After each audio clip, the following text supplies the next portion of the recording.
நண்பர்களே, உங்கள் அன்பு ஜோதிடர் சிவ ஜோதிராமன். இன்றைக்கி பார்க்க போதுங்க. அடுத்ததாக கணபதி மந்திரத்தில் 10வது மந்திரம், அதாவது நிதி கணபதி, தன பிராப்தி ஏற்படுறதுக்கு. இந்த மந்திரம்லாம் சொல்கிறது கொஞ்சம் கஷ்டமாக இருக்கும். அதனால் ஏற்கனவே நான் சொல்லிட்டேன். இந்த புக்கை நீங்கள் வெளில வாங்கிக்கிங்க. தினசரி சொல்ல வேண்டிய மூல மந்திரங்கள் அப்படின்னு புக்கு புத்தக கடையில் கிடைக்கிது. வெறும் 20 ரூபா தான்.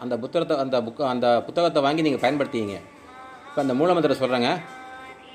ஓம் ராயஸ் போசஸ்ய ததிதா நிதிதோ ரத்ன தாதுமான் ரட்சோ ஹனோ பலஹனோ வக்கரதுண்டாய ஹூம். இந்த மந்திரத்தை நீங்கள் கேட்டிங்கன்னா கண்டிப்பாக சொல்ல முடியாது. இது ரொம்ப கஷ்டமான மந்திரம். இதுக்கு இந்த புக்கை வாங்கிக்கிங்க. இந்த புக்கை வாங்கினீங்கன்னா உங்களுக்கு பிரயோஜனமாக இருக்கும். அதை பார்த்து படிச்சிங்க. அடுத்த மந்திரம் என்னென்னு கேட்டிங்கன்னா, பாலகணபதி, சந்தோஷம் சித்திக்க. அதாவது குடும்பத்தில் சந்தோஷமாக இருக்கிறதுக்கு, குடும்பத்தில் ஒத்துமையாக இருக்கிறதுக்கு. இன்னும் சொல்ல போகிறோம்னா, எவ்வளோ பணம் வந்தாலும் நம்மள்கிட்ட ஒரு அமைதி இல்லாமல் ஒரு கஷ்டமாக இருக்குது அப்படின்னு சொல்கிறோம்ல, தரித்திரம் இருக்குமா இருக்குன்னு சொல்கிறோம்ல, அதெல்லாம் விலகி குடும்பத்தில் சந்தோஷம் நிலைக்கு நிற்கிறதுக்கு இந்த மந்திரத்தை பயன்படுத்தலாம். ஓம் கம் கணபதியே நமஸ் சித்திதாய ஸ்வாகா.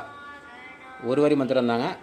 ஓம் கம் கணபதியே நமஸ் சித்திதாய ஸ்வாகா. இந்த மந்திரத்தை சொன்னீங்கன்னா குடும்பத்தில் சந்தோஷம் அதிகரிக்கும். நல்லா சந்தோஷமாக இருக்கலாம் குடும்பத்தில். சரி, அடுத்த மந்திரத்தை பார்ப்போங்க. இது சக்தி கணபதி. சக்தி கணபதினா அனைத்து காரியத்திலும் ஜெயம் உண்டாக. நம்ம என்ன வேலை செஞ்சாலும் சரி, வேலைக்கு போனாலும் சரி, இல்லை தொழில் பண்ணாலும் சரி, ரெண்டுத்துலேயுமே ஜெயிக்கிறதுக்கு நமக்கு ஒரு தெய்வத்தோட அனுகிரகம் வேணுங்க. நான் இப்போ பிள்ளையார் மந்திரங்கள் சொல்லிகிட்டு இருக்கேன். அடுத்தது முருகனுடைய மந்திரங்கள் சொல்கிறேன். அடுத்தது சிவனுடைய மந்திரங்கள் சொல்கிறேன். அடுத்தது பார்வதியோட மந்திரங்கள் சொல்கிறேன். எல்லா தெய்வத்தோட மந்திரங்களையும் சொல்கிறேன். இப்போ கணபதியோட மந்திரத்தில் சக்தி கணபதி மந்திரத்தை சொல்கிறாங்க.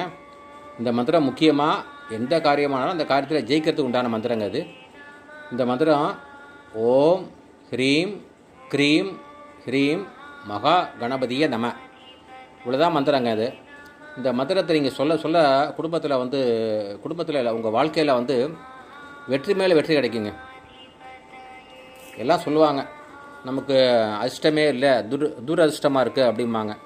அப்போ அதிர்ஷ்டமே இல்லாதவங்களுக்கு இந்த மேற் சொன்ன மந்திரத்தை நீங்கள் பிரயோகம் பண்ணிகிட்டே வந்தீங்கன்னா, சொல்லிக்கிட்டே வந்தீங்கன்னா, இந்த மந்திரத்தை சொல்ல வேண்டிய நேரம் காலையிலையும் சாயங்காலமும் தான். சொல்லிக்கிட்டே வந்தீங்கன்னா குறைச்சபட்சம் ஒரு 21 தடவை சொல்லுங்கள். காலம்பரை 21 தடவை, சாயங்காலம் 21 தடவை சொல்லிக்கிட்டே வந்தீங்கன்னா உங்களுக்கு காரிய வெற்றி உண்டாகும். இதுக்கு நைவேத்தியமாக நார்மலாக நீங்கள் வெற்றிலை சிவ, வாழைப்பழம், கல்கண்டு, திராட்சை, இது மாதிரி ஏதோ ஒன்று வச்சுக்கலாங்க. பெரிய விஷயம் கிடையாது. இதை செஞ்சுக்கிட்டே வாங்க. இப்படிக்கு ஸ்ரீ திருச்செந்தூர் முருகன் ஜோதிடாலயம் மற்றும் ஸ்ரீ பத்ரன் அகோர மந்திராலயம், கேரளா மற்றும் கும்பகோணம்.